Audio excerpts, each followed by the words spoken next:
La Cafetera es un programa de radio que se financia gracias a las aportaciones de los oyentes. Si te gusta el periodismo que defiende y sientes que te acompaña, hazte mecenas y ayúdanos. Infórmate en radiocable.com/mecenas.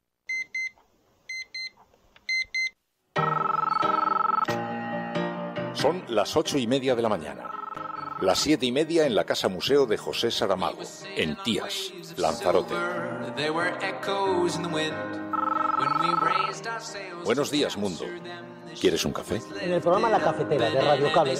En una entrevista en Radio Cable. Durante 20 minutos en Radio Cable y dice todo lo que van a escuchar. Mañana en La Cafetera de Radio Cable. Radio Cable, que ha conseguido una auténtica primicia, ha entrevistado esta mañana y ha conseguido situar esa entrevista y lo que le ha dicho en los titulares de todos los principales.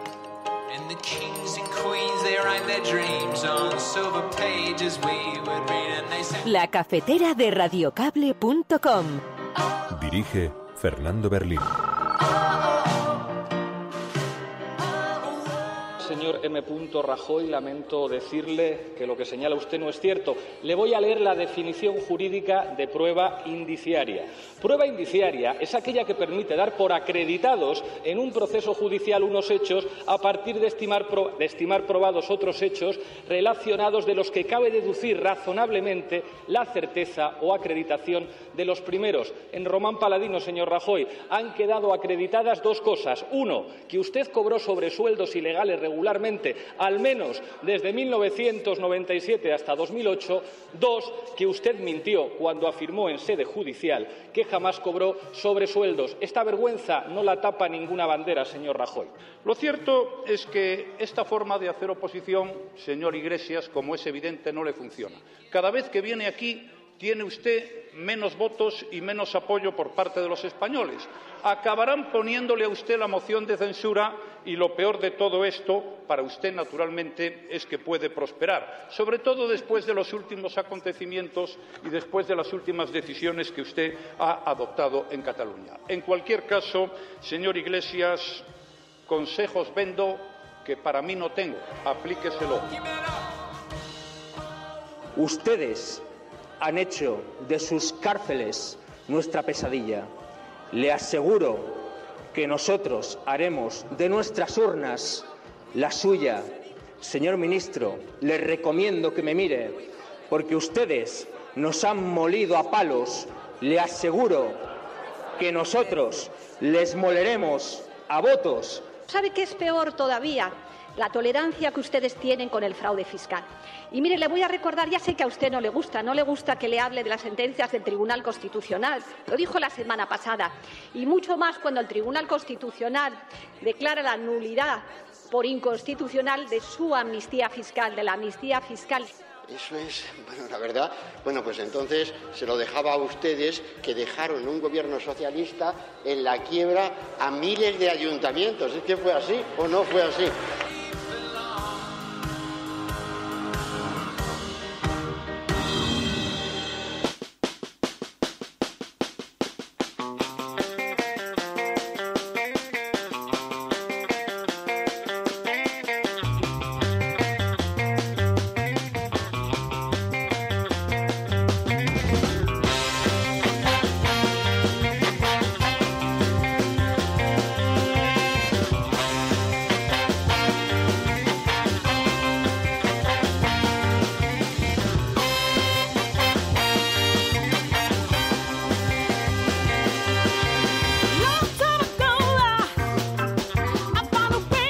Muy buenos días, cafetera, bienvenidas una mañana más a este programa en el que intentamos reflexionar sobre lo que está ocurriendo a nuestro alrededor en esta sociedad tan cambiante, tan compleja, llena de tantos matices, y lo tratamos de hacer en compañía de los oyentes, de las oyentes de este programa con los que nos juntamos en esta suerte de gran confluencia colectiva. Se genera alrededor del hashtag, alrededor del programa, una gran conversación para intentar encontrar algunas respuestas. Estás escuchando La Cafetera y no estás sola.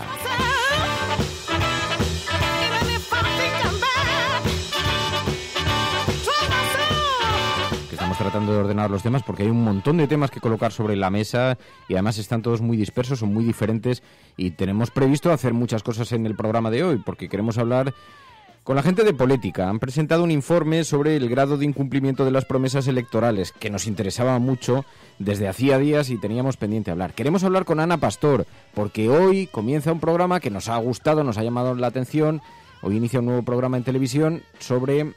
¿Dónde estabas tú? ¿Dónde estabas tú desde los años 70 hasta ahora? Cada programa va a tener como leitmotiv un año. Pero luego vemos que hay muchas demandas también de los oyentes, numerosos mensajes de los oyentes, para que tratemos el asunto de esta violación en masa que tuvo lugar en los Sanfermines y sabéis que se está juzgando y entonces hay un gran debate social, un gran debate público en torno a este asunto y en torno a la mirada de la justicia sobre los casos de violación. Se ha creado un debate paralelo muy intenso y teníamos dudas, ¿cómo podemos tratar esto? Porque es un asunto de una extraordinaria complejidad, lleno de matices jurídicos que no conocemos, lleno también de injerencias machistas, de ópticas cruzadas, y nos llama mucho la atención, pero hay una gran demanda de los oyentes, ¿no? Yo claro, hay asuntos que nos resultan más complejos, lo planteo porque vamos a abrir los teléfonos para que enviéis vuestros mensajes y así lo podamos mirar desde una óptica, ¿cuál es la óptica? ¿Desde qué perspectiva queréis que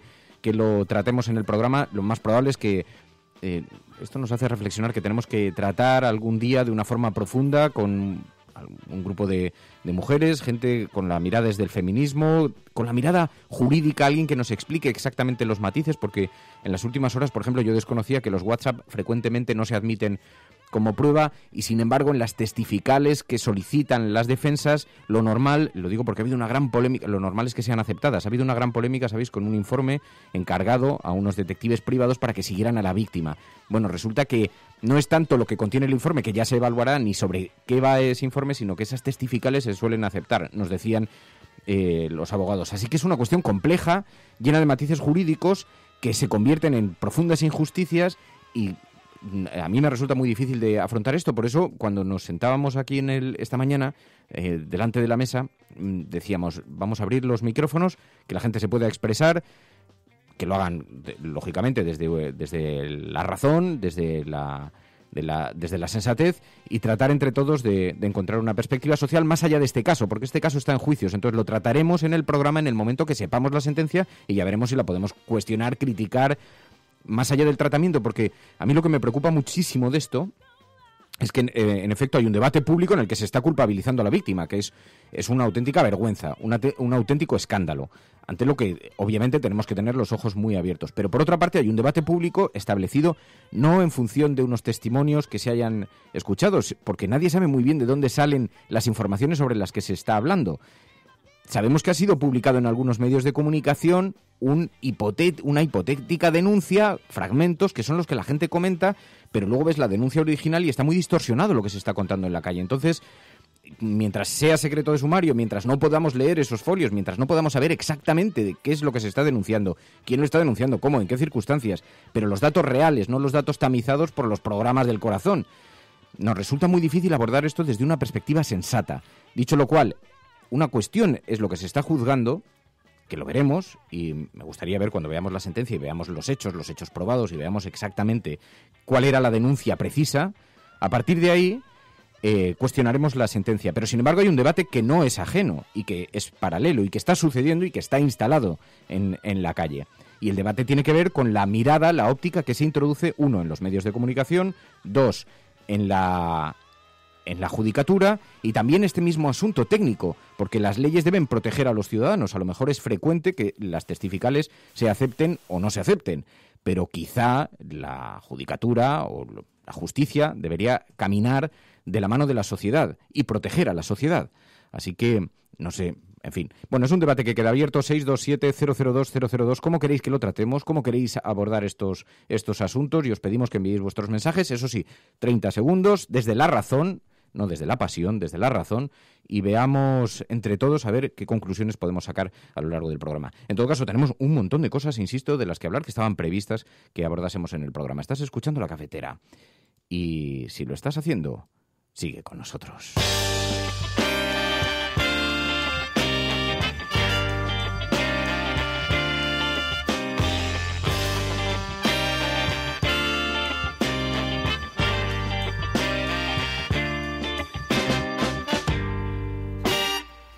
You still don't know me.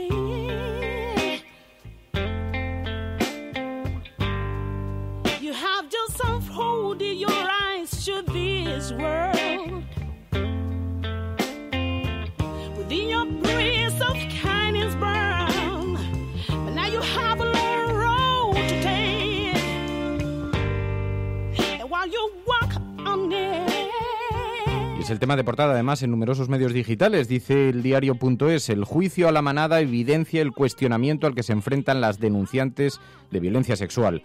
No fingía, estaba en estado de shock, aseguran los agentes que atendieron a la joven que denunció a la manada. Es el tema de portada en el diario.es. Dice, un detective que siguió a la víctima de San Fermín testificará en el juicio. En esto, como decía, es un absoluto escándalo que se permita una cosa así. Lo que no sabemos muy bien es cuál es el razonamiento jurídico para hacerlo. Dice también, los atestados de Interior desmontan las tesis de Feijóo y Rajoy sobre el terrorismo incendiario en Galicia. Dice en la portada hoy el diario.es.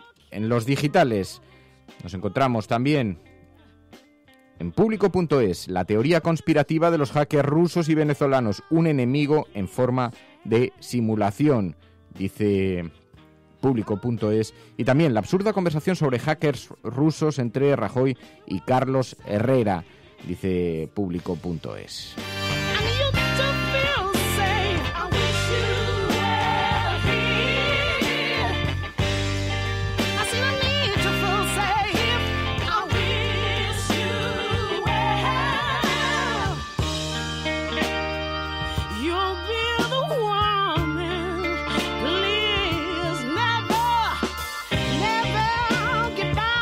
Bueno, os pedimos que utilicéis el hashtag del programa, almohadilla, la cafetera, cuestión de justicia.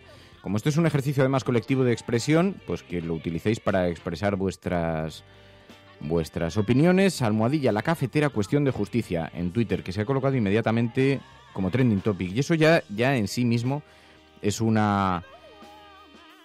mensaje el que se está enviando, ¿no? Y es como dice Carmen Quintana, ¿ante qué estamos? ¿Qué es la violencia de género? Porque se trata de violencia estructural, machista. Es una cuestión global, no es algo puntual.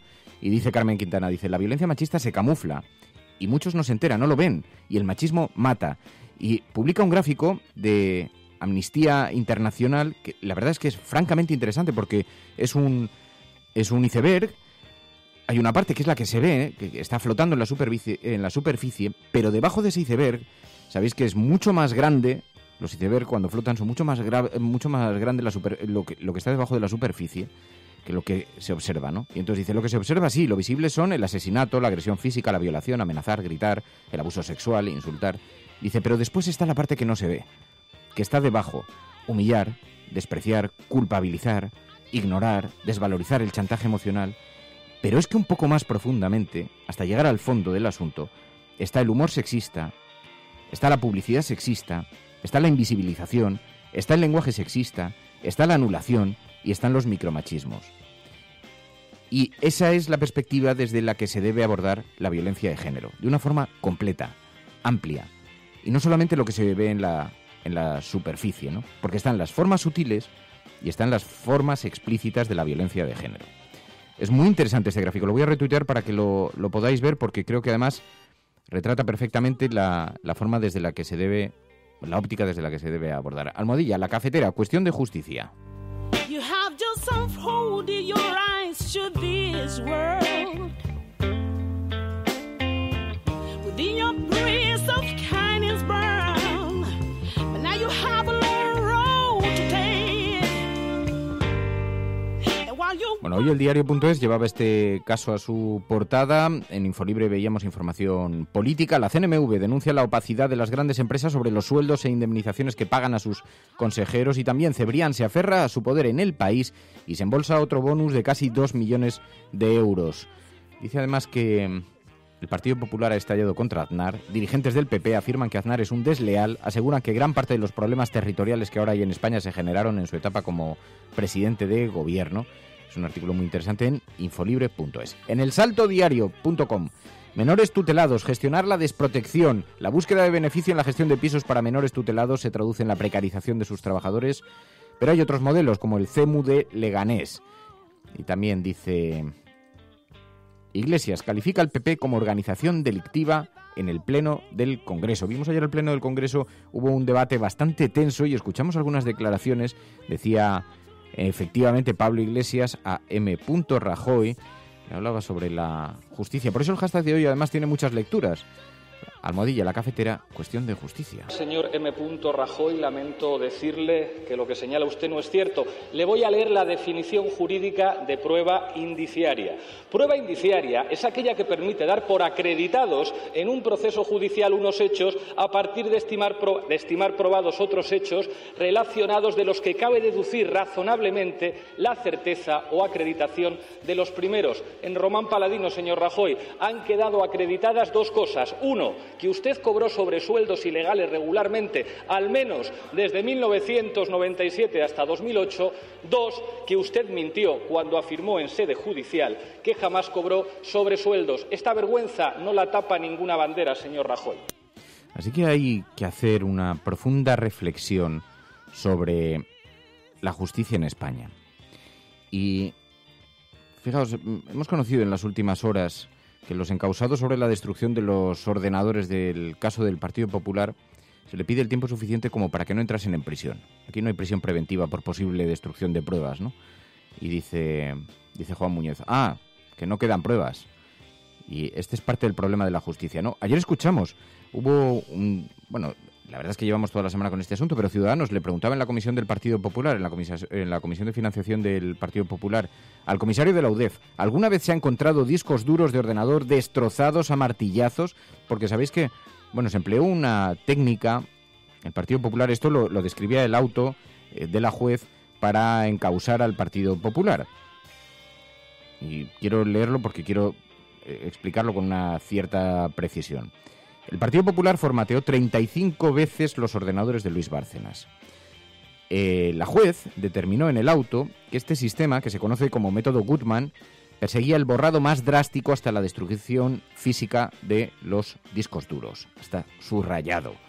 Y decía la juez Rosa María Freire que el Partido Popular no había únicamente formateado los ordenadores de Luis Bárcenas, sino que había destruido literalmente los discos duros, había perseguido esto. Detectaron los jueces en las primeras periciales que alguien había manipulado los tornillos de los discos duros, es decir, que los habían extraído y los habían sustituido por otros.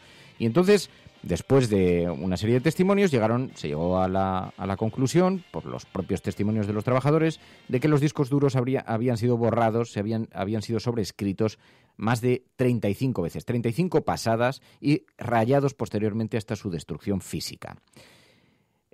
Decía, claro, aquí la cuestión es que hay que ser muy habilidoso para ver después qué es lo que había en esos discos duros. Es un método, que es un algoritmo que se desarrolló en el año 96, este método de borrado, que se utiliza muy pocas veces, lo utilizan los informáticos.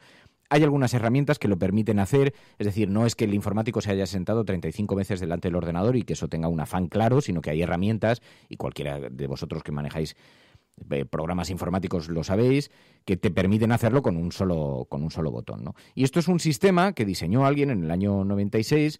Es un método que utiliza unos patrones, que incluye unas pautas muy específicas y que lo que hace es, introducir una serie de pautas en los discos duros, de manera que después su lectura resulta verdaderamente difícil, verdaderamente imposible, ¿no? Aunque, eso sí, el creador de este método, este tipo que se llama Gutmann, dice que ahora mismo con las agencias de inteligencia que tienen, dice, sofisticadas herramientas como microscopios de fuerza magnética, atómicos, con análisis de imagen, permite detectar los datos de esa área borrada incluso cuando ya se ha usado su método, ¿no? Pero hay programas gratuitos en Internet que lo hacen, CC Cleaner lo hace, Recuba, Darixboot, hay Disk Utility, hay un montón de programas que lo permiten. Bueno, esto ayuda a comprender también en su justa dimensión que no estamos ante un informático sentado ahí en una sala oscura borrando el tal, sino que le pasó el CC Cleaner y lo pudo borrar 35 veces. Ahora, la cuestión está en saber después cómo fueron destruidos esos discos duros, qué objeto perseguía y si se puede demostrar legalmente que el objeto era impedir una investigación judicial sobre el material de Bárcenas, en lugar de dar ese ordenador a otro trabajador, que era lo que argumentaba el Partido Popular, ¿no? Bueno, ayer se lo preguntó, en todo caso, al comisario de la UDEF, se lo preguntó Toni Cantó. Tenía cierta gracia la pregunta, porque el comisario de la UDEF intenta siempre esquivar las preguntas, intenta no posicionarse demasiado. Y entonces se produjo un cruce de una conversación muy interesante. Y decía Toni Cantó. En todo tipo de tramas delictivas. Una organización a la que usted está investigando y a la que van a incautar el material de, por ejemplo, los ordenadores, reviente a martillazos los discos duros del ordenador. Yo no estaba allí, señor Canto. Pero ¿cómo lo calificaría usted por su experiencia profesional? Yo no me he encontrado nunca en un caso de esos. Yo me he encontrado que me han tirado droga por el lavabo, que me he tirado por tal. Bueno, es otra forma, ¿no? En todo caso... Yo no sé si se rompió la martillada, pero hay otras maneras de destruir un ordenador. Hay otras maneras de destruir un ordenador, decía este comisario de la UDEF, nunca se había encontrado con un caso como ese. Bueno, pues hoy lo vemos en la portada de diferentes medios y sobre todo también vemos que entre los tweets que estáis enviando hay gente que está poniendo el foco también en este mismo asunto. Vemos en la portada del Confidencial.com.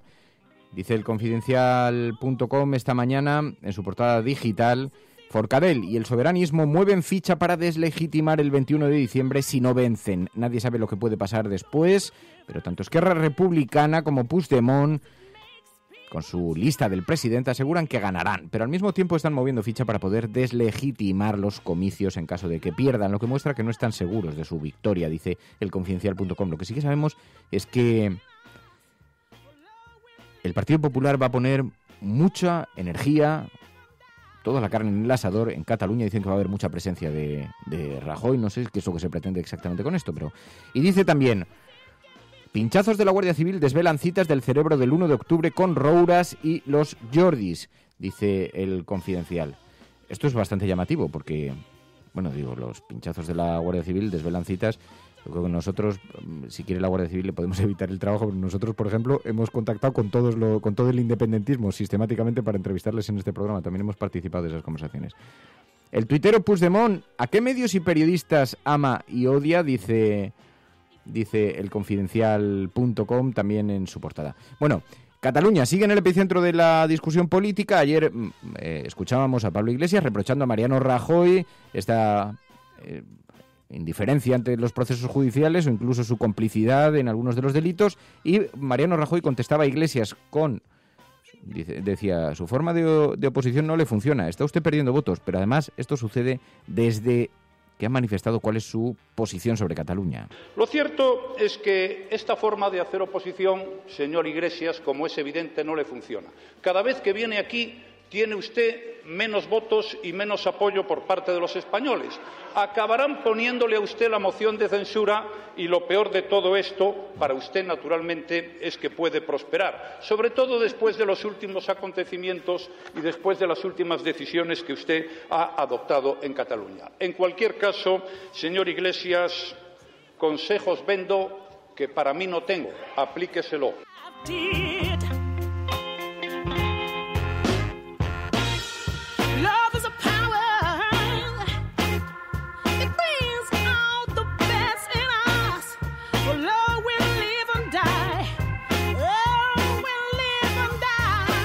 Bueno, y más información política. En el Independiente.com, Rajoy mantendrá el control financiero y de los Mossos hasta que se cumpla la ley.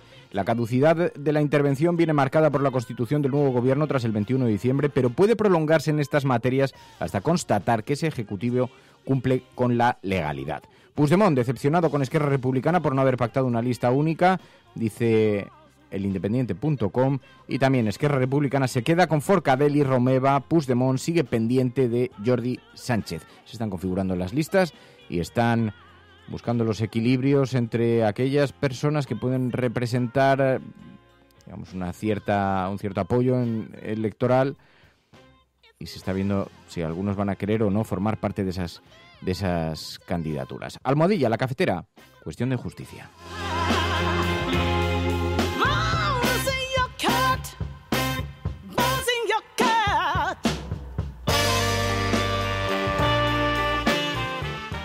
Bueno, ayer en esta sesión parlamentaria vimos momentos en los que el Partido Socialista acusaba al gobierno Gürtel Llevan años huyendo hacia adelante, a codazo contra todo lo que se pone en su camino, policías, jueces y fiscales. Y ayer volvíamos a oír escuchas sobre este tema de los fiscales. El inspector Morocho ha llegado a hablar de 7 denuncias contra responsables policiales y las 7 fueron archivadas. Lleva tanto encima que la vida se hace imposible porque no pueden con el peso, de los finiquitos en diferido, los ordenadores destruidos, los SMS pidiendo fortaleza, los Jaguars en los garajes, los payasos en las fiestas, las noches locas en el Pigmalión, los sobres de dinero negro repartiéndose para todos, los millones de euros en comisiones ilegales sustraídos de políticas para la ciudadanía. Y esto no se va a olvidar porque, para su desgracia, esta sociedad tiene memoria colectiva y esa no se borra tan fácil como la de un ordenador.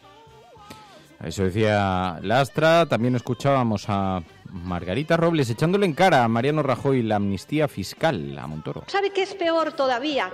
La tolerancia que ustedes tienen con el fraude fiscal.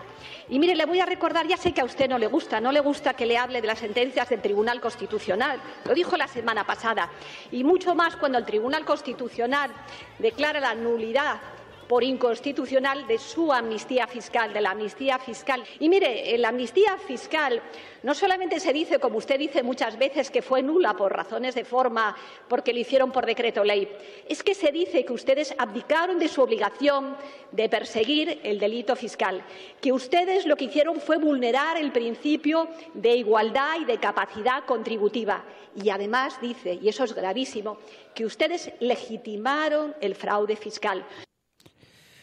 Margarita Robles, a lo que contestó Montoro, dijo: la herencia recibida. Señora presidenta, señora Sumerzo, lo que le aseguro es que hago algo. O sea, quiero decir, lo haré más o menos acertado, pero algo hago. O sea, eso lo tengo la absoluta certeza. Vamos a ver, cuando llegamos al Gobierno en el 2011, la propuesta sobre la mesa, y no era del Gobierno, era cerrar más de 4.000 ayuntamientos en España. Hay 8.125 ayuntamientos. Hoy esos ayuntamientos están todos abiertos, la inmensa mayoría saneados, con un superávit presupuestario, recuperando sus funciones y sus plantillas. ¿Eso es ser antimunicipalista? Eso es, bueno, la verdad, pues entonces se lo dejaba a ustedes, que dejaron un gobierno socialista en la quiebra a miles de ayuntamientos. ¿Es que fue así o no fue así? No me levanté yo en este escaño a decir un día de finales del 12 que no podíamos pagar las nóminas. ¿No fui yo? Sí, fui yo. Porque no podíamos pagar las nóminas de esos ayuntamientos, de esas administraciones en España. Pero hoy ya estamos en otra cosa. Y gracias a que estamos en otra cosa es porque estamos aplicando leyes, porque estamos en la gobernanza europea. Y este ministro no tiene ninguna capacidad de interpretación de esas leyes y de esa gobernanza europea. Eso es ser Europa.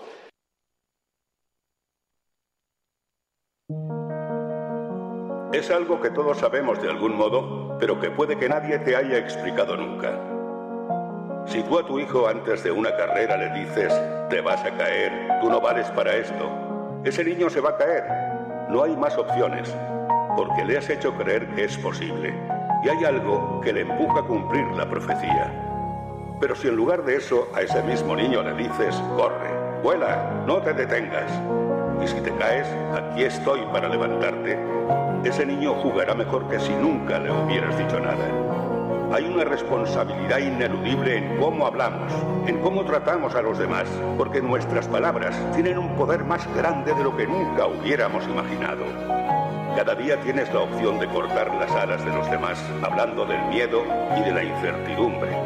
O puedes dejar que tus palabras les empujen hacia sus metas, confiando en la capacidad infinita que hay dentro de todo ser humano. Se conoce como efecto Pigmalión y funciona en cualquier momento de nuestras vidas.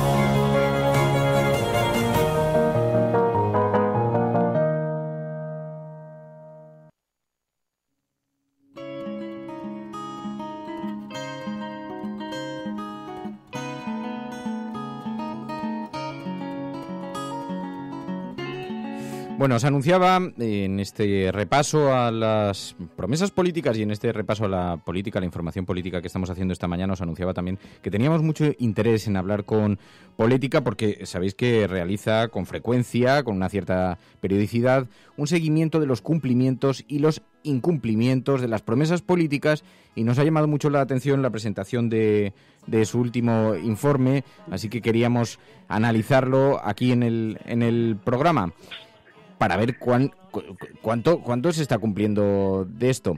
Por eso, en esta mañana teníamos que conectar con Lara Contreras, que es responsable de contenidas e incidencia de Oxfam Intermón. Lara Contreras, muy buenos días.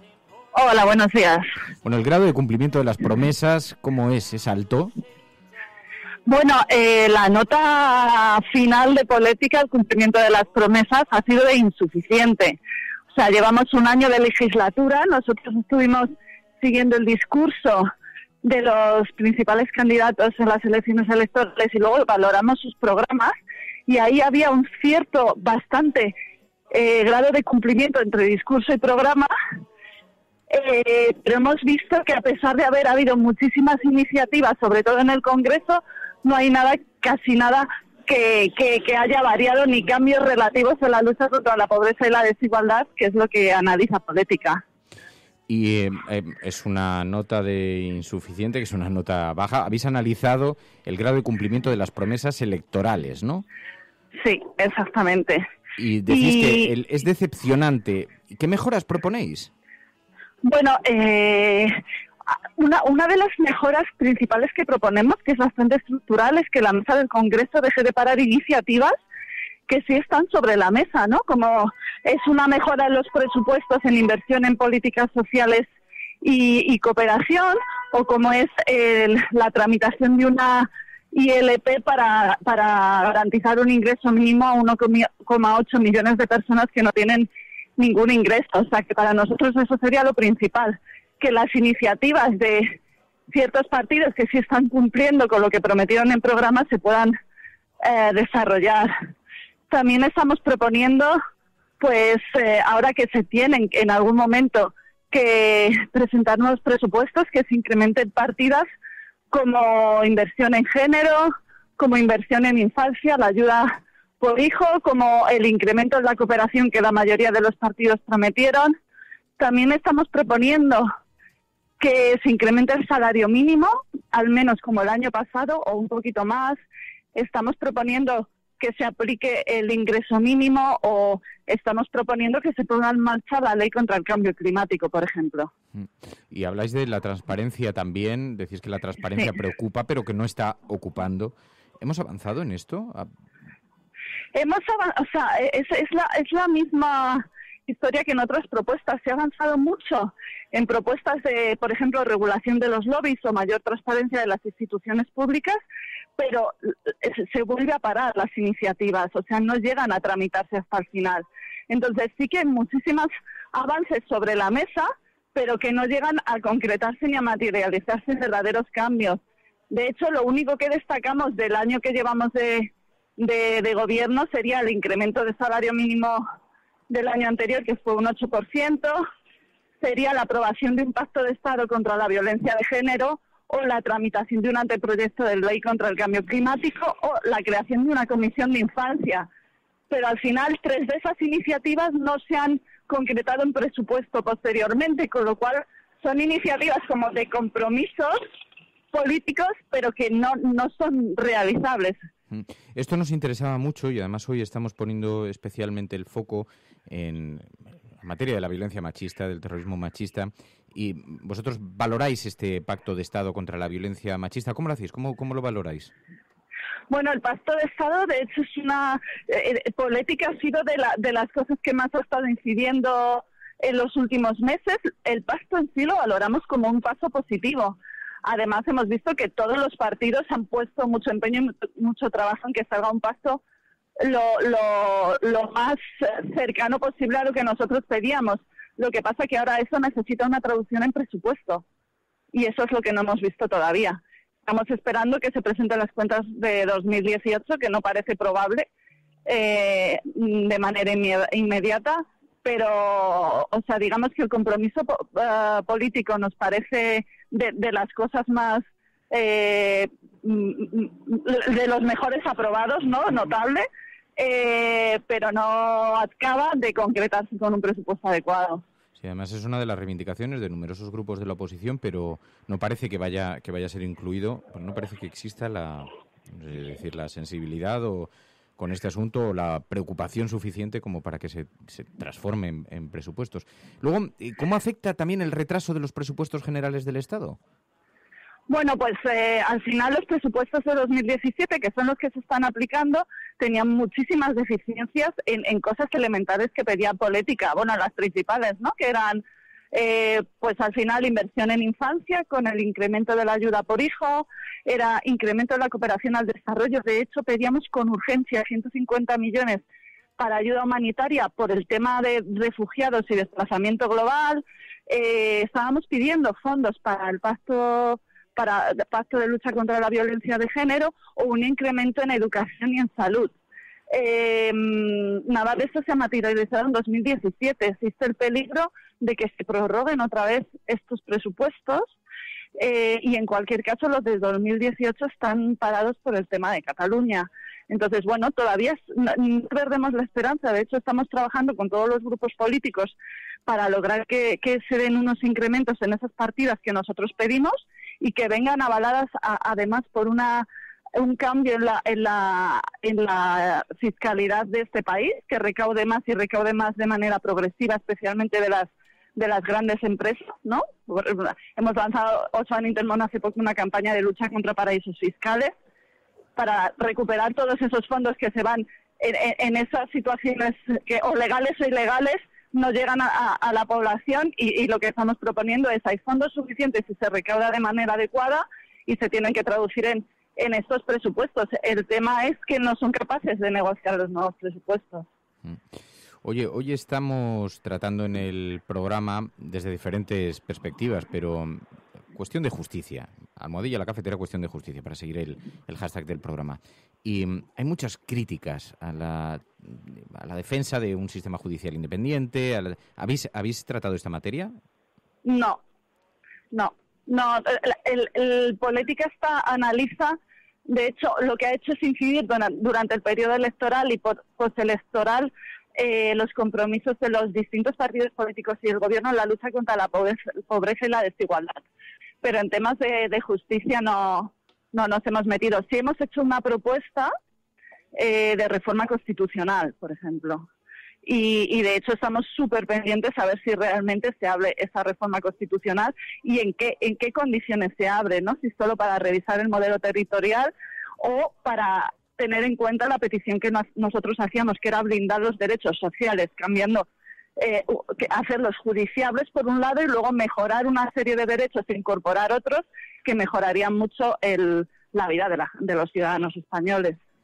Pues muy interesante este informe de política presentado en esta misma semana. Lara Contreras, responsable de contenidos e incidencia de Oxfam Intermón. Te agradecemos muchísimo, Lara, que has atendido esta llamada. Como siempre, muy buenos días, mucha suerte. Gracias a vosotros, un abrazo.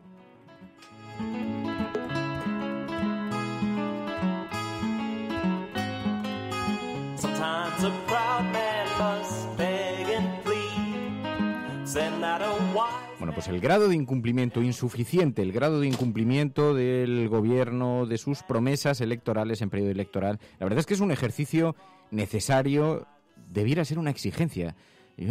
Hay una cosa incomprensible que además se da con una cierta frecuencia después de las legislaturas. A mí me ha pasado debatirlo en alguna tertulia. Se coloca sobre la mesa, hombre, es que las promesas no todas se pueden cumplir. Ya, pero se pueden hacer, ¿no? O sea, se pueden hacer sabiendo que no se van a cumplir, porque hay muchas que no se cumplen. No, pero son espíritus de propuestas, te dicen. No, deberían ser firmadas ante notario. Y el grado de incumplimiento debería ser motivo suficiente para quitar a un partido político de una candidatura electoral. Y es una cosa evidente. Pero en todo caso, por lo menos que se visibilice, que se vea quiénes han prometido y quiénes han cumplido aquellas cosas que prometen, es muy importante. Así que este informe de política nos parece muy, muy interesante. Bueno, vamos a hablar con Ana Pastor. Insisto, un programa que comienza esta noche. ¿Dónde estabas entonces? La verdad, nos gusta mucho porque nosotros somos muy nostálgicos aquí en el programa y nos gusta mucho cuando echamos un poquito la mirada hacia atrás y cuando se pone en evidencia también el paso del tiempo y que va pasando para todos. Para mí no, porque estoy hecho un chaval, pero en fin, el paso del tiempo, que es tan demoledor, tan inexorable. Y entonces vamos a hablar con Ana Pastor enseguida de este asunto. Y luego estamos recibiendo vuestros mensajes. Mensajes en el 627-002-002, 627-002-002. Y hoy tenemos como elemento la cafetera cuestión de justicia. Hablamos de la justicia. Hablamos de esta perspectiva machista desde esta óptica desde la que se está abordando el asunto de la violación en grupo que se está juzgando en este momento. Del caso hablaremos cuando conozcamos la sentencia y veremos a ver hasta qué grado de tal, pero de la actitud social sí podemos pronunciarnos. Así que desde el respeto absoluto a un sistema democrático y a unos procedimientos legales muy desconocidos para la mayor parte de los ciudadanos, pero sí podemos hablar de la perspectiva que están dando los medios de comunicación tan vergonzosas de este caso, de la forma en la que a las víctimas a las víctimas de violación se las convierte en sospechosas en este país. Es un auténtico escándalo, una vergüenza.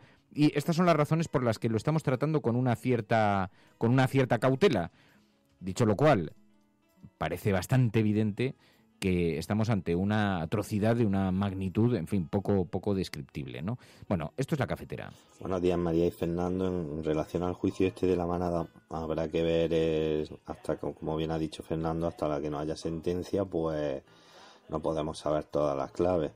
Hay que tener en cuenta que estos presuntos violadores llevan en prisión preventiva desde el mismo momento o al día siguiente de que cometieron la violación. Es decir, que indicios bastantes hay. Si el juez no acepta los WhatsApp anteriores, porque también ya tiene motivos de juicio suficientes para valorar lo que ocurrió esa noche y no es necesario los WhatsApp anteriores. Incluso he leído por ahí que están pendientes uno de ellos de otro juicio por violación. En cuanto a los medios de prueba del investigador, pues nuestro derecho lo permite, y si lo ha aceptado será porque lo ve conveniente. Sobre todo, yo lo que desconozco es el procedimiento jurídico, y por eso me resulta muy difícil. Lo que sí entiendo es el espíritu. Había un anuncio en la transición, yo algunas veces lo he contado aquí en el programa, en la transición española, cuando se inician los juicios populares. Yo lo recuerdo, yo era bastante joven, pero recuerdo que el anuncio consistía en lo siguiente. Salía un padre con un niño que iban de la mano por la calle y alguien tiraba un papel al suelo. Y entonces decía, este padre no conoce el nombre de la norma, pero sabe lo que está bien y sabe lo que está mal. Y el padre se agachaba, cogía el papel y lo tiraba a la papelera delante del niño. Iba caminando por la calle otra persona y veía dos personas que se estaban peleando. Y entonces decía, este padre no conoce, o esta persona, este ciudadano no conoce el detalle de la ley, pero sabe lo que está bien y lo que está mal. Así que, sin conocer el detalle de la norma, sin conocer exactamente los procedimientos jurídicos que hacen que se puedan aceptar unas cosas y otras no, lo que sí que conocemos es la perspectiva de género. Y nos alertaba una oyente, con mucha razón, este es un caso que debe ser abordado desde la perspectiva de género, porque es un caso de violencia de género. Y, por lo tanto, hay que mirarlo desde esa óptica. Y además nos daba algunas claves que nos hacen reflexionar, son interesantes. Buenos días, Fernando, María. El juicio de la manada no se puede analizar desde una perspectiva que no es una perspectiva de género, perspectiva feminista. Los análisis de Ana Isabel Bernal Triviño, por ejemplo, Cristina Fallera, hay muchísimas periodistas especialistas. Se está juzgando a la víctima por segunda vez, se le juzga lo que ha hecho después de la violación y eso no se puede consentir. No se admiten a trámite los WhatsApp en los que ya decían la manada que iban a violar, que iban a usar drogas, que iban a usar su arma reglamentaria, en los que se indica claramente que tenían intención y que era su modus operandi. Eso no se admite. Y si se admiten pruebas de lo que ella hace o deja de hacer después, es una vergüenza. Esta justicia no es justa para nosotras y somos la mitad de la población. Somos personas, tenemos derechos humanos. Bueno, dos consideraciones. En primer lugar, absolutamente de acuerdo, esto debe ser tratado desde una perspectiva de género, sin ninguna duda.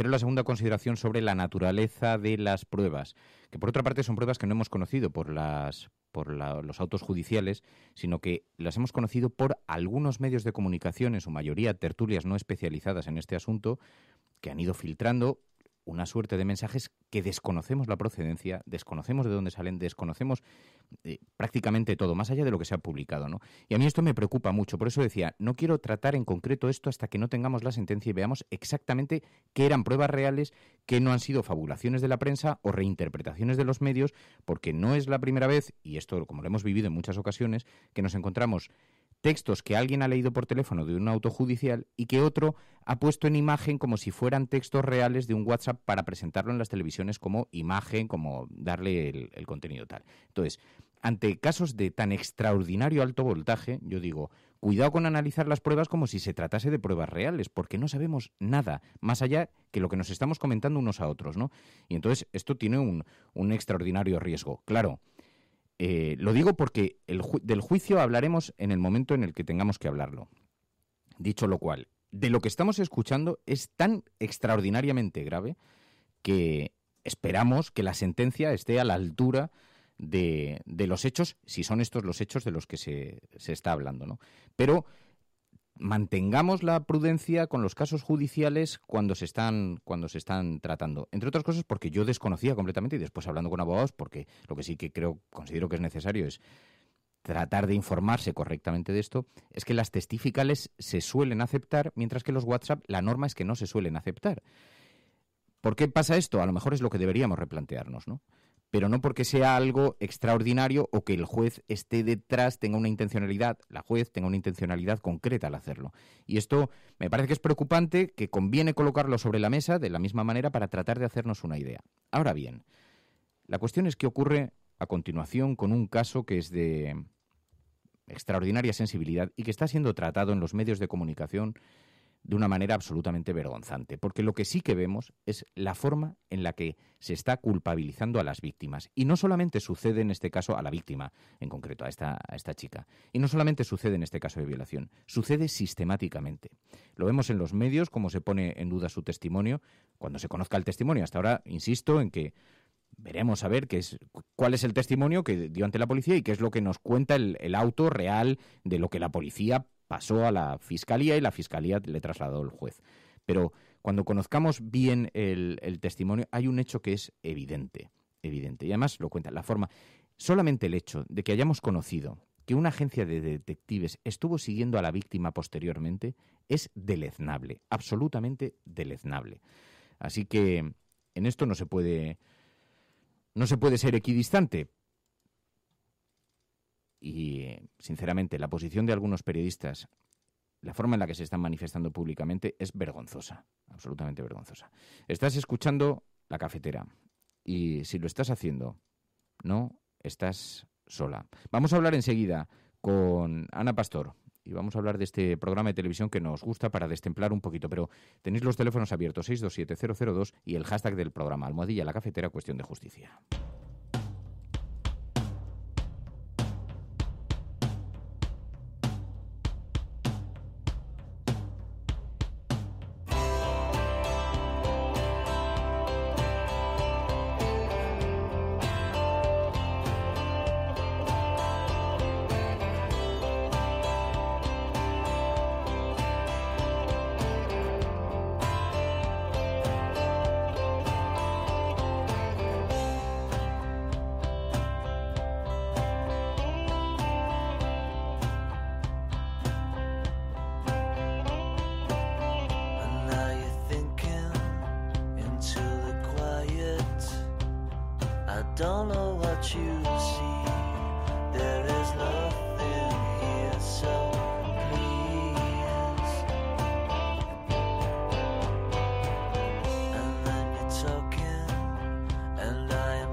¿Dónde estabas entonces Bueno, pues ya lo estabais escuchando. Hoy a las 10:30 de la noche el estreno de este programa en La Sexta. ¿Dónde estabas entonces? Ana Pastor, muy buenos días. Muy buenos días, Fernando. Buenos días, cafeteros. Bueno, muchísimas gracias en primer lugar, Ana, por atender esta llamada, porque nos ha interesado muchísimo la perspectiva desde la que se afronta un programa de televisión que mira hacia atrás. Ya se había mirado antes hacia atrás, pero hay un elemento que lo hace diferente, ¿no? Sí, pues que por primera vez los protagonistas y el foco absoluto y central se ponen los ciudadanos, en los hombres y mujeres de este país que también han construido y que sobre todo han construido ellos este país y que van a estar en el centro de las historias que vamos a contar, ¿no? Es de las pocas veces que no escucharemos hablar de la transición a un político, sino a quienes, como digo, lo construyeron la transición y consiguieron muchas de las cosas que hoy tenemos. Vamos a ver lo que somos, lo bueno y lo malo de todos estos años, de estos 40 últimos años. Empezamos en el 77 esta noche y a partir de ahí cada semana iremos recordando un año. Claro, es a través de la mirada de Ciudadanos Anónimos los acontecimientos que han ido marcando la historia de este país desde ese año 77, vais año a año, cada programa es uno de esos años. Y o sea, este primer programa son las primeras elecciones democráticas, ¿no? Año 77. Sí, la verdad es que aquí encontramos de todo. Desde esas primeras elecciones democráticas, habrá gente que esté escuchando la cafetera y recuerde quién hizo el primer cartel de los socialistas, que era muy diferente, muy icónico y muy rompedor para la época, en el 77, José Ramón Sánchez, que muchos, como digo, le conocerán, era todo un personaje en televisión española y además era dibujante y, bueno, además es el padre de Dani Sánchez Arévalo, el director de cine. Les hemos juntado para hablar de cómo recuerdan ellos esos días de esas elecciones y, bueno, hay muchas más cosas. Vamos a ver a Carrillo en una telesueca, una entrevista que no se pudo ver en España y que hemos recuperado hablando en francés, diciendo que aunque no les legalicen, porque todavía el PC no estaba legalizado, él cuenta en esa entrevista en francés que van a ir igualmente a las elecciones. Luego, con ese pulso que le echaron a Suárez, como sabes, lo consiguieron. A una televisión sueca. Una entrevista que, por cierto, no se pudo ver aquí, en España. Ese hombre era Santiago Carrillo, secretario general del Partido Comunista. Pero también veremos a Miguel Bosé por primera vez en televisión cantando Linda y personajes del corazón que continúan, son los mismos. Julio Iglesias entonces decía: no volveré a casarme, Berlín, que es toda una maldita hemeroteca. Yo creo que es un resumen de la vida, en el fondo, porque es nuestra vida diaria, lo que había en televisión, lo que había en el cine. Se estrenó Star Wars en el 77 y lo vamos a ver también. En fin, a mí me parece una delicia. No sé, claro, yo lo estoy escuchando y digo, no sé si me hace sentirme un poco viejo. A ver qué ha pasado. Bueno, es que estamos ya mayores, Berlín. Estamos mayores ya, sí. Perdona, No, pero... guapa, unos más que otros. Yo estoy jovencísimo. Ayúdame, Obi-Wan Kenobi. Eres mi única esperanza. Soy Luke Skywalker. He venido a salvaros. Han Solo, el capitán del halcón milenario. ¿Tendré que tomar yo las decisiones? Adelante, Luke. Su fuerza es muy intensa. Pero es verdad, pasan 40 años, hay todo tipo de historias. También escuchábamos algunos testimonios verdaderamente duros, como este testimonio de una de las primeras víctimas de ETA. El único recuerdo que tengo fue el despertarme en la UBI y, bueno, yo pensaba que estaba por un empacho de golosinas, pero mi madre ya me ¿Pensaste que estabas allí por un empacho de golosinas? ¿Se había parado el reloj de tu cabeza desde las golosinas de la abuela? La muña en ese momento. Y bueno, fue mi madre quien me dijo que no, que ayer había explotado una bomba, pero no me dio más información porque tampoco estaba en una buena situación, ¿no?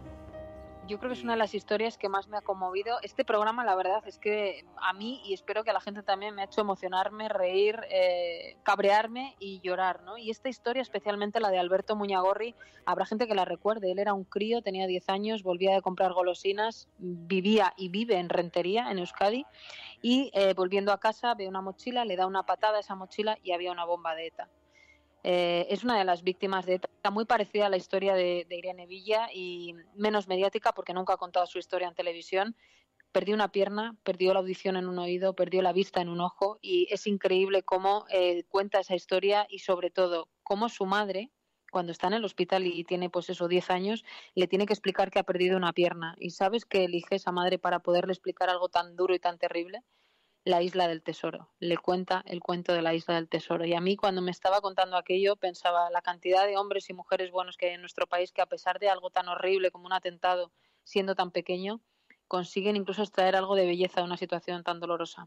Fíjate, historias que marcaron la historia y desde luego la infancia de muchísima gente que estará escuchando el programa, estos Ciudadanos Anónimos, y algunas, claro, porque lleváis, creo, grabados unos 5 años, ¿no? Unos 5 programas por el momento, vais grabando, en fin, sucesivos años, y os habéis encontrado también, por ejemplo, con la batalla, la lucha de los homosexuales por sus derechos, pero también contando historias atroces de lo que tenían que vivir, ¿no?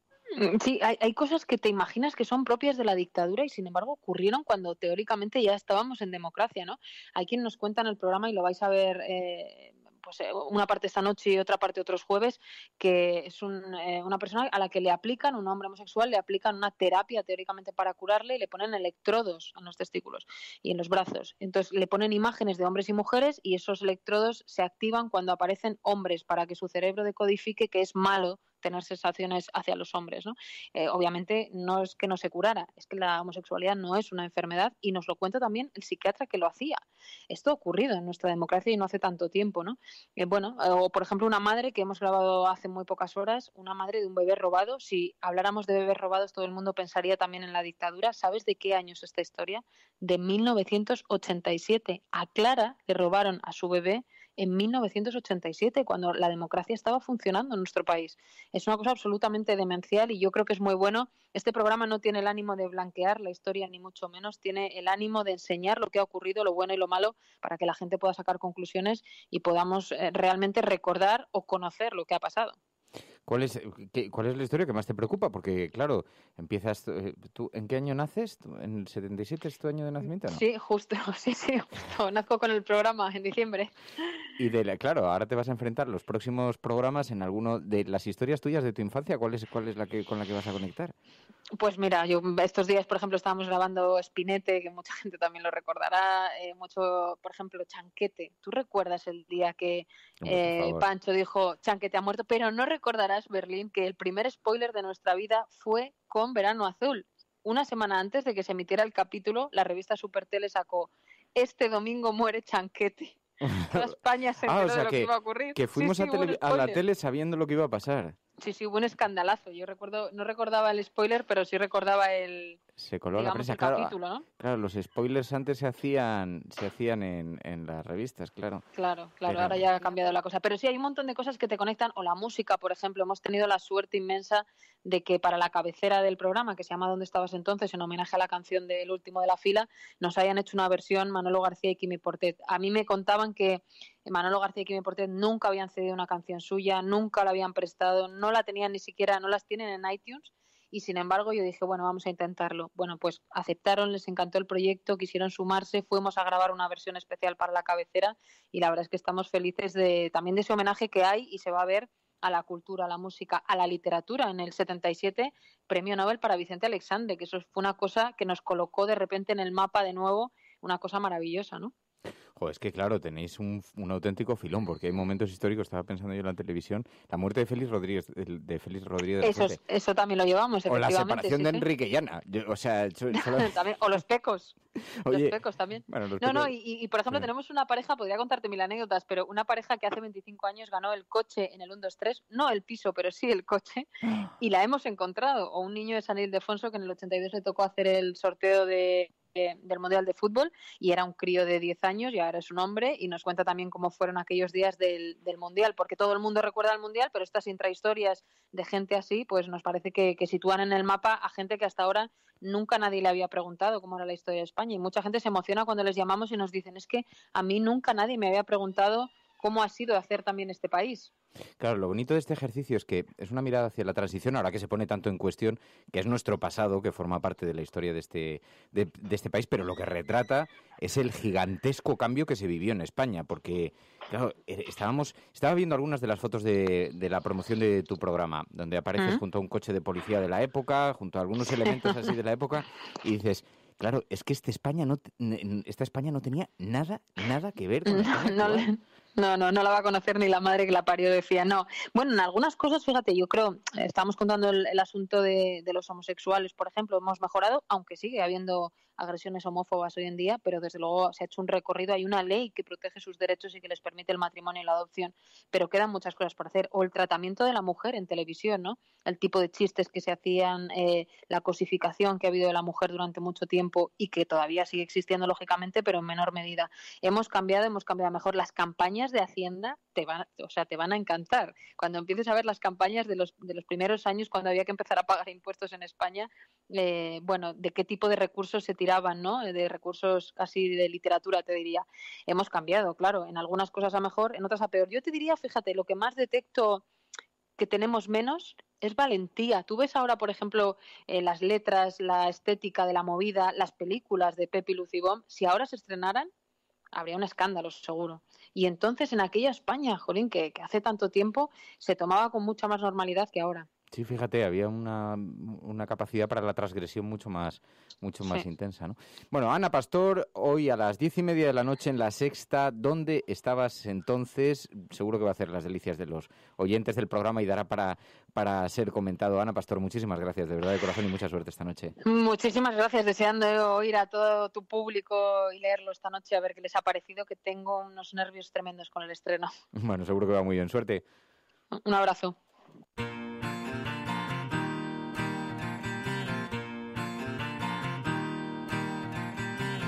¿Dónde estabas entonces cuando tanto te necesité? Me quiero defender, dame mi alma y déjame en paz. Quiero intentar no volver a caer. Pequeñas tretas para continuar en la brecha. Claro, es que a mí cuando echamos la mirada a la nostalgia no me mires así, Mary. Pero me hace gracia. Me gusta... A ver, siempre no es la primera vez que en el programa intentamos, lo hemos hecho con dibujos animados de la época, con cosas que nos acercan un poquito a esa mirada de nostalgia. Acabo de tuitear una foto de dónde estaba yo entonces, año 77. La verdad, bueno, gracias. Yo también puedo tuitearla, pero... Por favor, estoy esperándolo. Yo también puedo tuitearla, pero no... ¿En qué naciste? En el 90. Ostras, qué fuerte, Mary. Ostras, me acabas de hecho, desmontar. Me voy a preguntar cuándo se conocieron mis padres. Qué fuerte, año 90. Madre mía. Bueno, es la sintonía del programa, no puedo abusar mucho de esta sintonía porque lo que pasa es que me gusta la versión, pero... ¿Dónde está la foto? Ahí la tienes. Estaba jugando, bueno, esta foto, la verdad es que no he pedido autorización para publicarla, porque estoy con mi hermana Maca. Estamos en... Ah, no, espérate. Sí, no, este no soy yo. He tuiteado una foto, bueno, en fin, son cosas de la... He tuiteado una foto, pensé que estaba en el jardín jugando, pero tengo que ver, no, yo era un poquito más mayor. Bueno, estás escuchando... ¿Cuántos años tenías? ¿Qué jardín? En el jardín. Bueno, ¿dónde estabais vosotros en el año 77? ¿Dónde? Porque el tiempo pasa y es verdad, este país, tantas y tantas asignaturas pendientes, tantas cosas que no han cambiado, tantas cosas en las que hemos retrocedido, hemos ido hacia atrás, pero otras tantas que sí han cambiado. Y algunas ópticas, por fortuna, lo cual ha sido un trabajo muy importante para la ciudadanía, no ha sido un trabajo menor. Año 77, Almohadilla, la cafetera, cuestión de justicia. Almohadilla, la cafetera, cuestión de justicia. ¿Dónde estabais vosotros en el año 77? 77, 78, en fin, poco a poco dice, a ver, una cría de 18 años. Ah, no, estos son... Bueno, continuamos aquí, vamos a hablar también de la agenda de la cafetera, así que seguid con nosotras. From this day forward, it's going to be only America first. America first. Hemos hecho historia. El cielo no se toma por consenso, el cielo se toma por asalto. Y la confrontación electoral venezolana entre uno... Yes, we can. Yes, we did. Bueno, yo creo en la democracia y por tanto yo creo... No, hombre, no era instructora, no, hombre, no, es que no tienes ni idea. El enemigo es Daesh, el terrorismo yihadista. Cuando nosotros decimos que vamos a bajar los impuestos todavía más que ahora, tenemos credibilidad. Más allá de la agenda setting, está la agenda de los oyentes de la cafetera. Buenos días, cafetera. Parece Lo que les pasa es que no sale el referéndum como ellos quieren. Entonces la lección sería: no hagas un referéndum si no lo vas a hacer. ¿Cómo se supone que debe comportarse una víctima de violación? ¿Puedo volver a subir una foto a Instagram? ¿Puedo ir al cine? ¿Puedo salir a pasear con mi perro? ¿Puedo volver a sonreír? ¿Puedo volver a ir de vacaciones? ¿Puedo incluso disfrutar esas vacaciones? Buenos días, Fernando, María y Resistentes. A ver, yo quiero opinar con respecto a lo que estáis hablando de la manada. A ver, aun cuando esta chica, como tú bien dices, como dicen los medios y las redes, hubiera consentido, porque parece ser que ellos estaban buscando un hotel, ¿no? Durante el proceso de tener la relación sexual con varios chavales, ella en algún momento se sintiera presionada, forzada, intimidada, tiene el derecho a decir no, y no es no, y eso no es discutible, y eso es lo que en algunos momentos hay gente que está justificando. Entonces hay una línea muy sensible entre sí, no, tiene que ver más con la moral, tiene que ver más con el sentido de cómo ven los hombres a las mujeres, que no es sí, que no es no. ¿Cómo se supone que debe comportarse una víctima de violación? Esa es la cuestión, al final, porque, en fin, por lo que estamos asistiendo y por lo que estamos viendo en las lecturas que están haciendo los medios de comunicación. Bueno, vuestras opiniones en el teléfono 627-002-002, 627-002-002. Estás escuchando La Cafetera.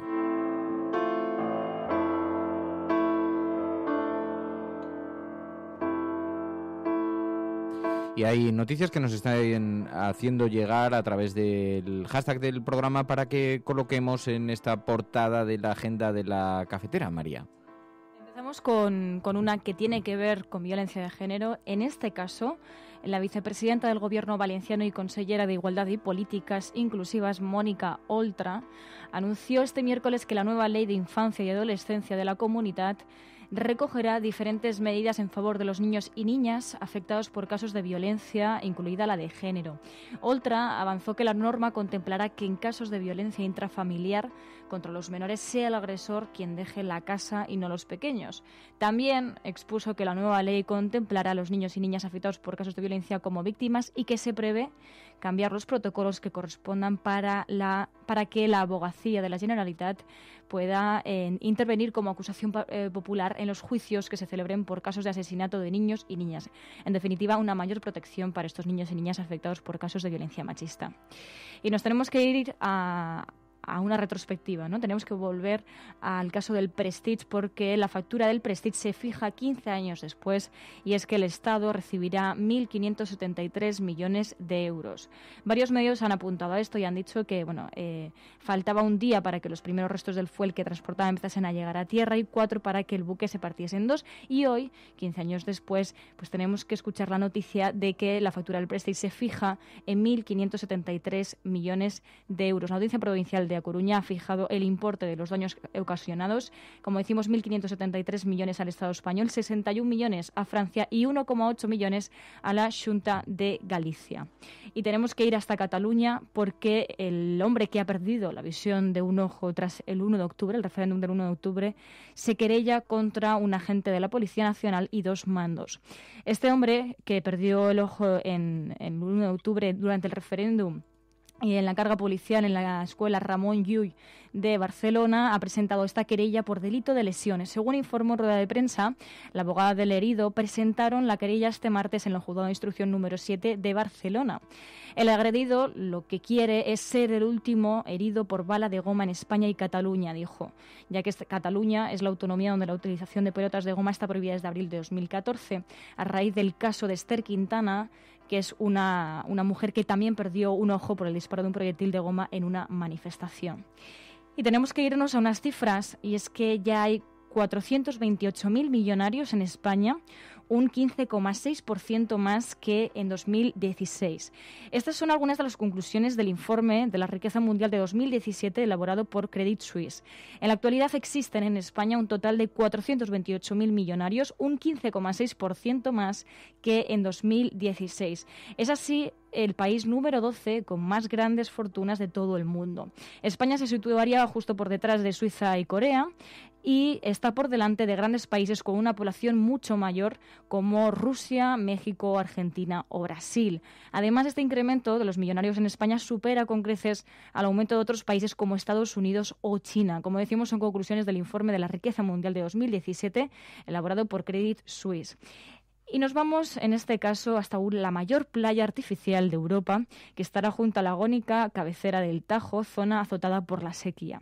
Esta información del periódico de Castilla-La Mancha dice que la construcción de Aloe Vera Beach desata la polémica debido al problema hídrico que sufre la provincia de Guadalajara. Embalses reducidos a lodos, reservas de agua por debajo del 10% y pueblos abocados al abastecimiento mediante camiones cisterna. Bueno, pues en este contexto, con los embalses de cabecera del Tajo a menos del 10% de su capacidad, pues surge esta playa artificial. Esta laguna de agua cristalina de 25.000 metros cuadrados es un proyecto para el que se anuncia una inversión privada de 15,6 millones sobre terrenos de titularidad municipal. Pero dicen en este periódico que esto choca frontalmente con la imagen de los camiones cisterna llegando a localidades situadas a tan solo unos kilómetros para abastecer de agua potable a sus vecinos.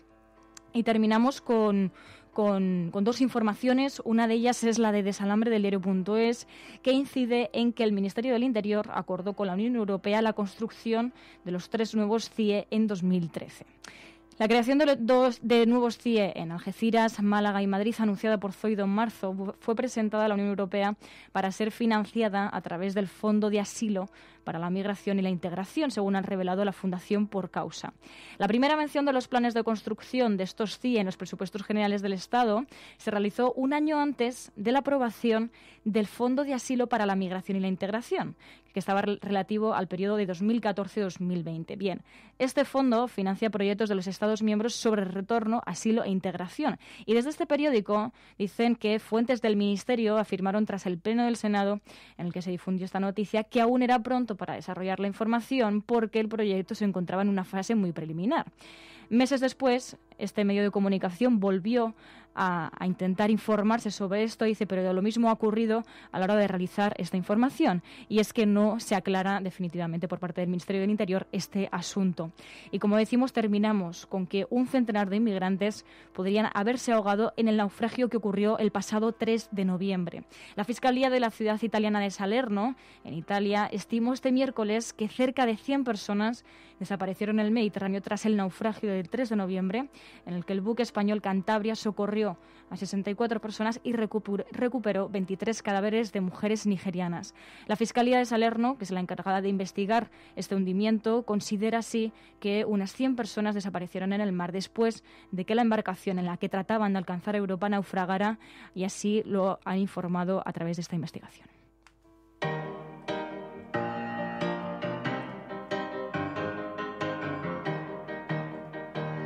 We were sailing on waves of silver, there were echoes in the wind. When we raised our sails to capture them, the ship was lifted up and in it they said, oh, oh,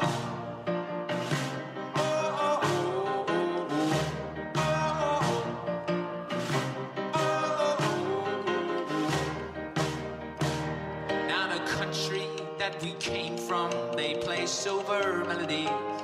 And the kings and queens, they write their dreams on silver pages we would read, and they said, oh, oh, oh, oh,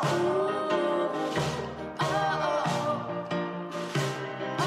oh, we will cross any water,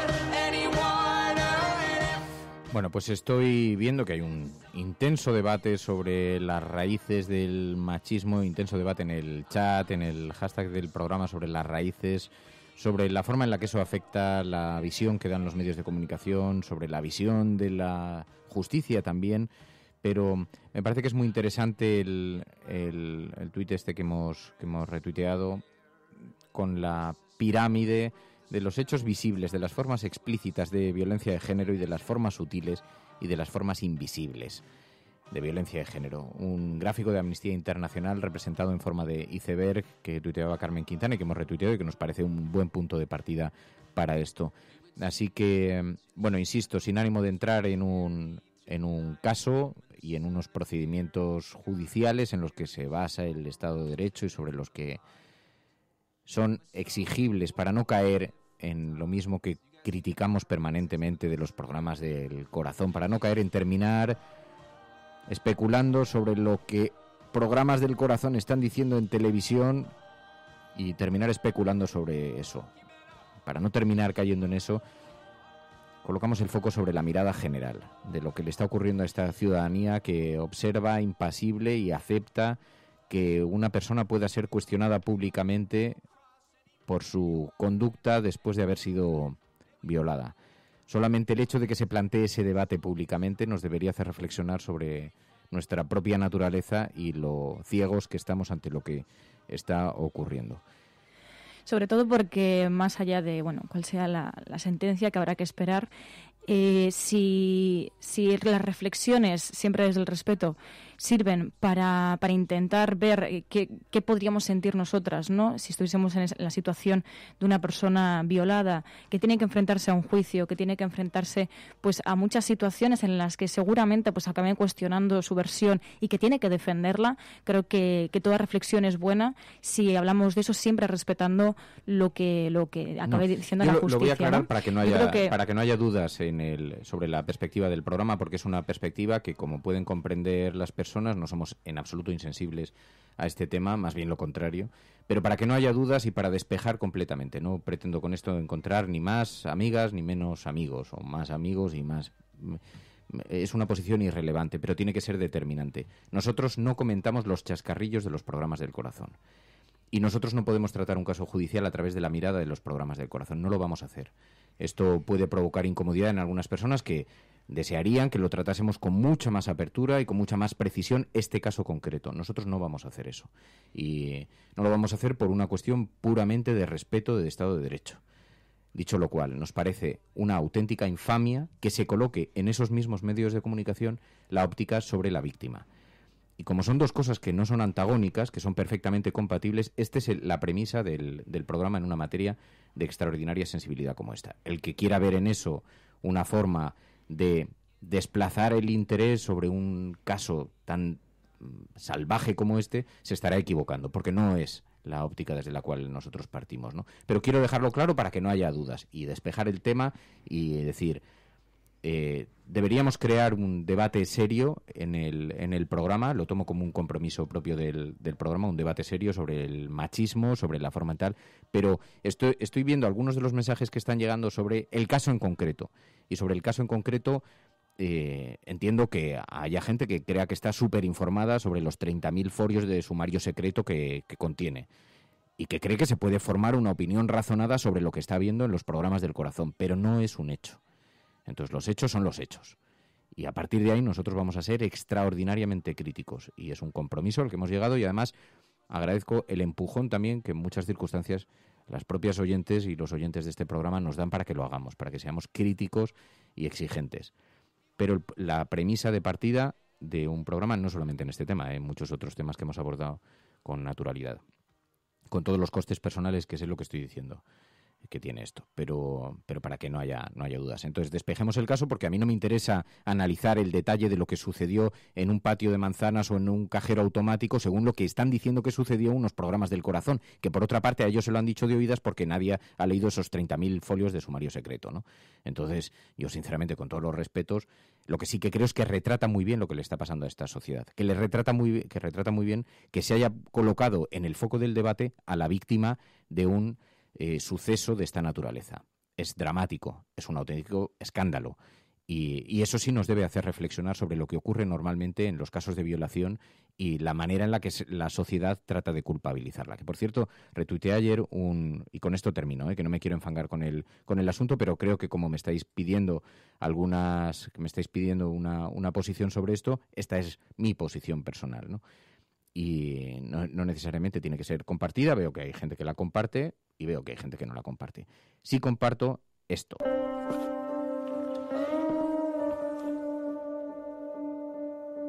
Zorro, héroe justiciero. Zorra, puta. Perro, el mejor amigo del hombre. Perra, puta. Golfo, descarado, pillo. Golfa, puta. Hombrezuelo, hombrecillo mínimo, pequeño. Mujerzuela, puta. Guarro, sucio, que no se lava. Guarra, puta. Puto, Don Juan. Puta, puta. Esto fue una promo de Jon Sistiaga de un programa llamado Tabú, en efecto, sobre cómo la sociedad y cómo el lenguaje ha colocado el foco de esta manera sobre las mujeres. Y a partir de ahí es donde se explican muchos del terrorismo machista, mucho de la violencia machista. Bueno, me comprometo personalmente a que hagamos un programa serio, sosegado, con gente del mundo del feminismo y que nos pueda aportar una mirada clara desde la experiencia y desde el conocimiento sobre la manera en la que la sociedad debería abordar un debate sobre la justicia, sobre los medios de comunicación, sobre el tratamiento de los medios de comunicación y sobre el tratamiento que dan los ciudadanos también a través de las redes sociales a estos asuntos que son materia sensible y de tal complejidad es así que están escribiendo a través del hashtag algunas personas contando sus propios casos, denunciando violaciones de las que fueron objeto en el pasado, ¿no? Por eso digo que es un tema extraordinariamente sensible, de alto voltaje, y que la única manera de manejar sosegadamente es con una perspectiva que sea lo suficientemente responsable, ¿no? Ya dejar el programa así también, mira, que está diciendo la gente ya. No, yo lo resumiría, diciendo en algo que también estáis diciendo muchos de vosotros. Es un tema muy delicado, es un tema global, un tema general que afecta, como también habían dicho en varios audios, que somos la mitad de la población mundial. Es un tema muy delicado que también afecta a personas, a víctimas, y creo que solamente por eso tendríamos que tener cuidado los medios de comunicación a la hora de informar y pisar con pies de plomo, porque es un tema muy delicado que afecta a una víctima que no sabemos cómo se está sintiendo y tenemos que proteger precisamente esas informaciones. Bueno, nos vamos a marchar ahora sí. Claro, decía alguien en el chat, decía, hombre Fer, habíamos despejado el tema, ya habíamos conseguido terminar la mañana con una cierta sonrisa y vuelve hacer énfasis en un tema que es muy duro, pero es un tema que está sobre la mesa y bueno, hay que mostrar la mirada y colocar las cartas sobre la mesa y hablar abiertamente, que somos todos adultos y en eso consiste el programa. Nos vamos a marchar. Os agradecemos muchísimo a todos vuestra ayuda, vuestra participación. Mañana volvemos. Mañana ejercicio de Videoforum. Recordad, tenemos un capítulo que, por cierto, ayer estuve viendo. Y además, claro, me dijo mi amiga Marisa, decía, Fer, tienes que ver el último episodio de Black Mirror de la tercera temporada, que también va sobre el impacto de las redes sociales y la responsabilidad de la ciudadanía en las redes sociales, cómo debe comportarse. Que es parecido también a lo que ocurre en el primer episodio de Black Mirror que vamos a comentar mañana. Ya estamos recibiendo bastantes mensajes y ahora vamos a empezar a ordenarlos. Así que si habéis visto la serie, no esperéis a mañana porque los vamos a empezar a ordenar en este momento.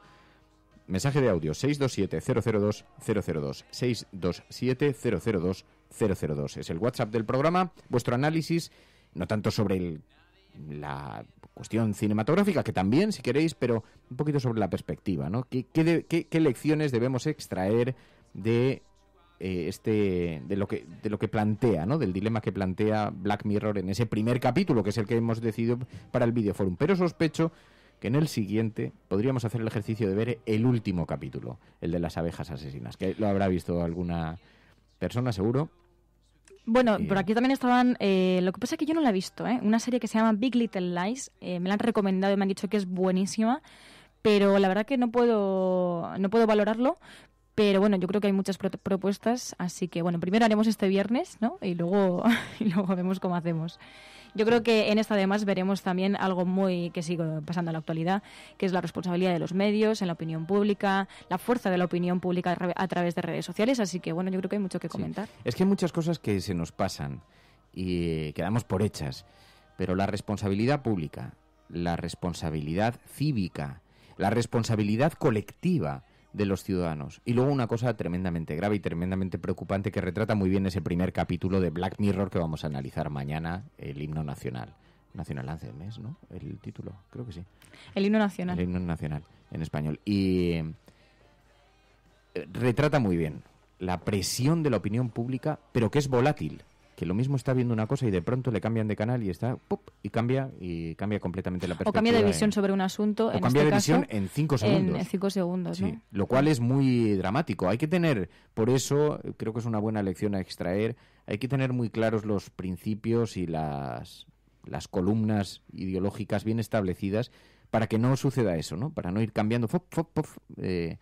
Bueno, esto lo retrata muy bien ese capítulo de Black Mirror que mañana vamos a analizar con audios, con tal, y podremos comentar aquí. Así que 627-002-002. El ejercicio colectivo del videoforum del programa de la cafetera, siempre con una lectura que va más allá. O sea, son 40 minutitos, no es nada. Este es breve y es rápido de ver y es muy intenso. Es para adultos, ¿eh? No es una película para gente sensible, porque es un golpe de pronto en términos de imagen, de mensaje, bueno, la serie en general, sí.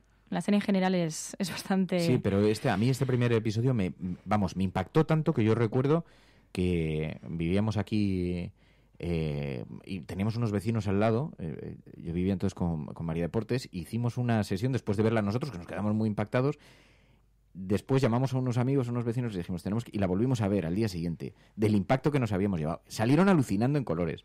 Y nuestra vecina Bea Betty. Y Dani, fue alucinante, o sea, nos quedamos súper impactados. Bueno, muy recomendable. Así que dejad vuestros mensajes. 627-002-002. 627-002-002. Ahora nos vamos. ¿Estás escuchando La Cafetera? Si lo estás haciendo, no estás sola. Muchísimas gracias por tu ayuda, muchísimas gracias por tu participación y muchísimas gracias también por tu comprensión. Hasta mañana. Adiós, Mary. Muchísimas gracias. Adiós a todos. Gracias, Mary. Gracias. Siempre por ser tan maja, tan simpática. Adiós.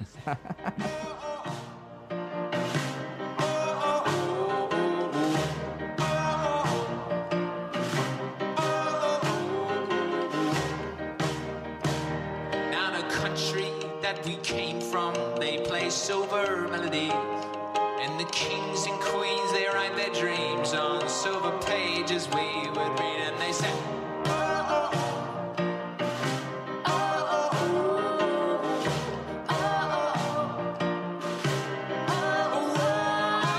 we will cross any water, and if we find there's a song that's getting stronger. La Cafetera es un programa de radio que se financia gracias a las aportaciones de los oyentes. Si te gusta el periodismo que defiende y sientes que te acompaña, hazte mecenas y ayúdanos. Infórmate en radiocable.com/mecenas.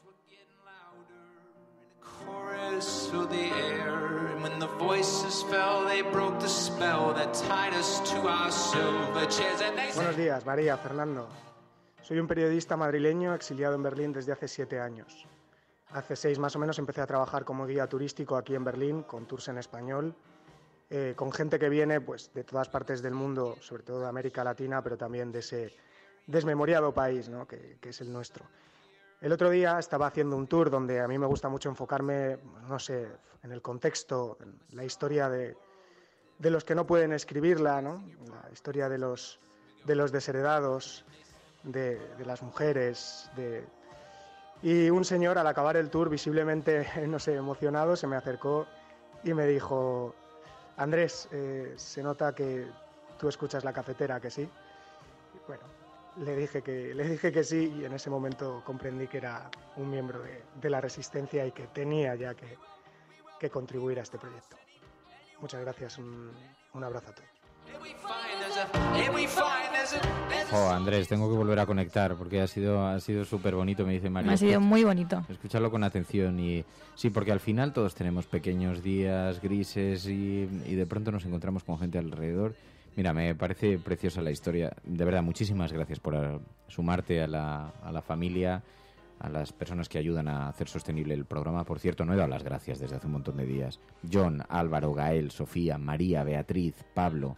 Muchísimas, de verdad, de corazón, muchísimas gracias por vuestra ayuda para sacar adelante este proyecto y a todos los mecenas que lo hacéis posible. Muchas gracias, sin vosotros no sería posible. Ale, ahora sí, adiós.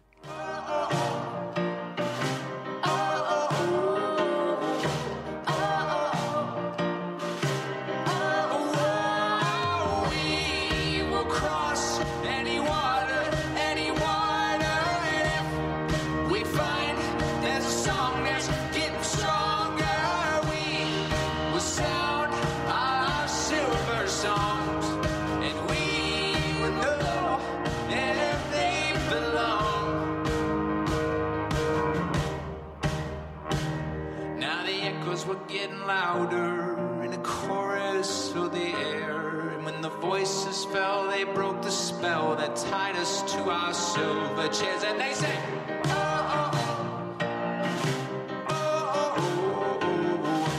oh, oh, oh, oh. We were taken to the shadows, we were carried to the night, and when the sun appeared, my God, my fears of silver melted in the light, and we saw the world with different eyes. You guys sing your part, we're gonna sing something else. Here we go. And they said, oh,